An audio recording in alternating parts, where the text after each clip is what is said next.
We continue our reading of Turn Your Eyes Upon Jesus, an invitation to spend a year with your best friend, a daily devotional by author George R. Knight. Today's reading, September 10, More on True Fruit Bearing. If you keep my commandments, you will abide in my love, just as I have kept my Father's commandments and abide in his love. These things I have spoken to you, that my joy may be in you, and that your joy may be full. This is my commandment, that you love one another as I have loved you. Greater love has no man than this, that a man lay down his life for his friends. You are my friends, if you do what I command you. This I command you, to love one another. John 15, 10-17. Certain topics Jesus just couldn't seem to stay away from in his all-important final words to his disciples as they progressed toward Gethsemane and the cross. Two of those words are commandments and love. Jesus makes it absolutely clear that if we are abiding in him, we will obey his commandments, and he is equally adamant that anyone who abides in him will be loving to others.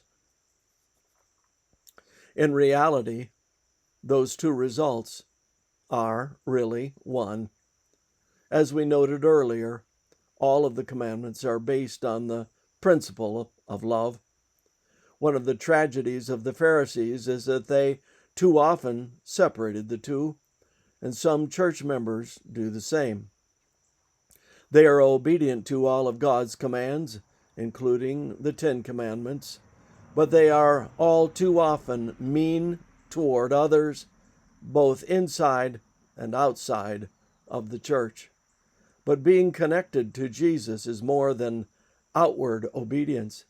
It is a loving relationship with him that spills over daily in love to those around us, even to our enemies and those who misuse us. Matthew 5:44. Being connected to Jesus means living a life of self-sacrificing love, even to the extent, if necessary, of devoting our lives to the welfare of others or another. Jesus, of course, was originally speaking of the need of his warring disciples to get their act together by stopping their jostling for supremacy and letting love for one another fill their hearts and actions. But his words are for me also, and I need them. My natural tendency is to love myself and use others toward that end. But Jesus calls for a reversal of that pattern.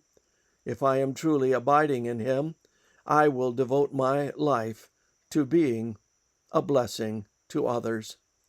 People have developed many descriptions of what it means to be a true Christian, but Jesus provides the best and most authoritative.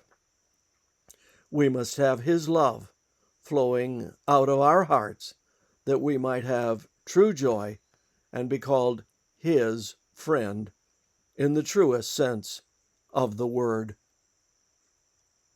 This concludes our reading today of Turn Your Eyes Upon Jesus.